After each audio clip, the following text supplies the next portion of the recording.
Hi, it's Natalie Alamo here from Natalie Alamo International. Just want to make a really quick video to show you some information on Facebook ads.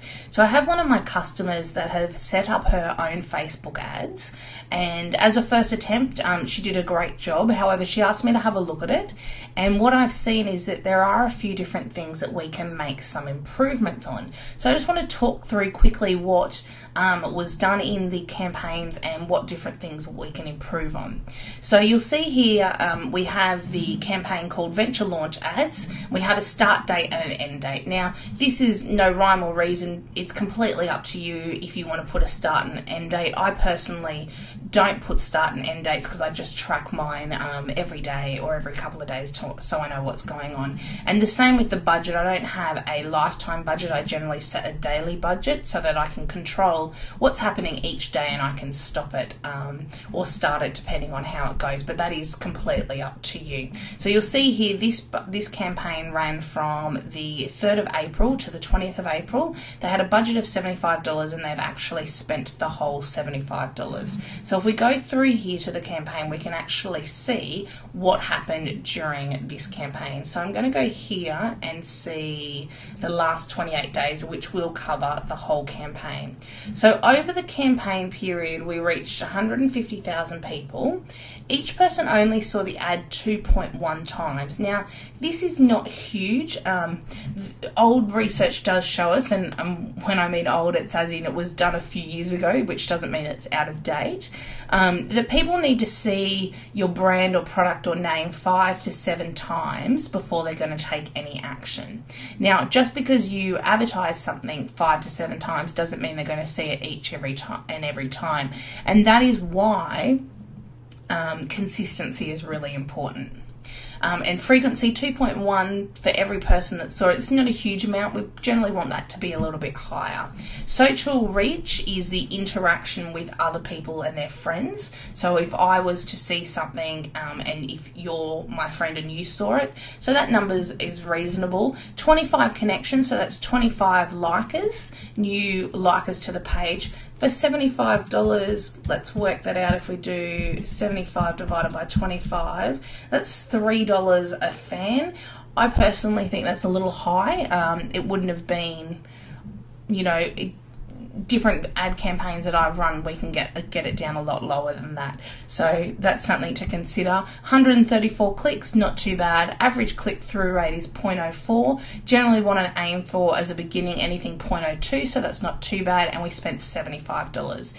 So overall, for a first attempt, it was an alright campaign. It wasn't too bad. But what you'll see here is we have 2, 4, 6, 8 ads in one campaign. And that generally is not a really good idea.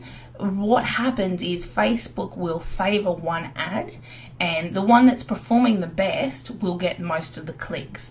But just because it's performing the best doesn't mean it's actually converting the best for you. So what happens is Facebook will favor that one and it'll generally take up all of your money. So if we have a look here, overview of the clicks. So we've got 2, 6, 10, 0, 25, a whopping 77, 6 and 8. So Facebook was obviously favoring this ad. But like I said, it doesn't mean that it performed the best. If we have a look through here, we only got 4 connections. So a connection is when someone actually clicks a like button or RSVPs, where compared to this one here, we got only 25 clicks, but 21 of them converted into an actual like for our page. So that is why when we're setting up a campaign, we want to make sure that we only have 2 to 3 ads per campaign. And that way we have more control over our ads, and Facebook's not going to automatically favor an ad for us. The other thing you'll see here with these ads, it's a bit hard to see without having a look through, is that some of these ads go to an external website. Other of these ads, that's still an external website, sponsored stories.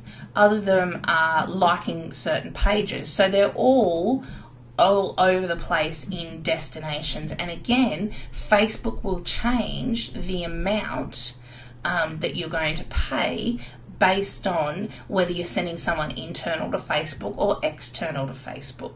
So it's really important that we separate these ads out. And you'll also see here, this suggested bid was 0.1 to 2 cents, but the suggested bid was 76 cents.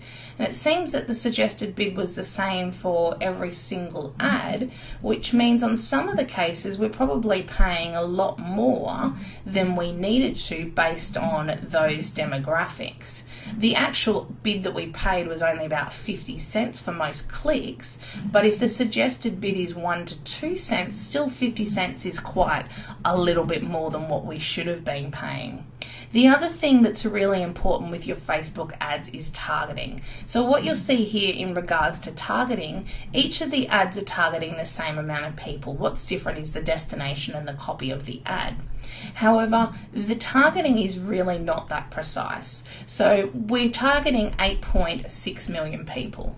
And people think that's fantastic, that's a lot of people that we can reach and all of those types of things. But if we drill down into who these people are, all we've got is that they live in Australia and they're 21 years or older, which doesn't really give us any insight into who these people really are. So I am a 21-year-old, I'm old, I wish I was 21 again. I'm older than 21 and I live in Australia. However, some of these ads would appeal to me and some of these ads would not appeal to me. But what we're doing is grouping all these people in one section and showing them the same ads. And for that reason, with the amount of reach that we're getting, we should be getting more clicks if we had better targeting. And of course, better targeting means that we may, in some cases, pay a little bit more per click, or in other cases we're paying less per click, but it actually means that we're getting targeted traffic that's likely to convert. And so the things that I want you to take away from this video is, firstly, make sure that we're going to run individual campaigns with no more than 2 to 3 ads, and each of these campaigns should serve one purpose. So if it's a like campaign ad to get more likers, they should be in one campaign. If we're sending people outside of Facebook, then they should be in another campaign, and no more than 2 or 3 ads per campaign. Then when we get to targeting, we really need to be adding some interest to this group. Targeting 8.6 million people, whilst it may be slightly cheaper in click-through rates, there's no way we can possibly generate one ad that's going to talk to all of those people. By having a better targeted ad, we're going to get better click-through rates, and we're actually going to get better qualified people, which is really what it's about.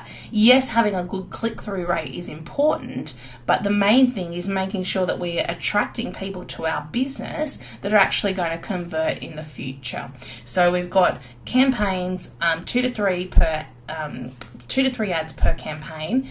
Group like ones together and make sure that our targeting is a lot more precise than people that live in Australia and the age over the age of 21. And finally, the last thing you need to do is set a bid per ad. So in this campaign, each bid has been set for the whole campaign as exactly the same, which means that in some cases the suggested bid is going to be different based on the targeting and based on where the ad's going. External ads are different compared to internal ads. So the 4 takeaways is 2 to 3 ads per campaign, group like campaigns together, so likes or externals all in one.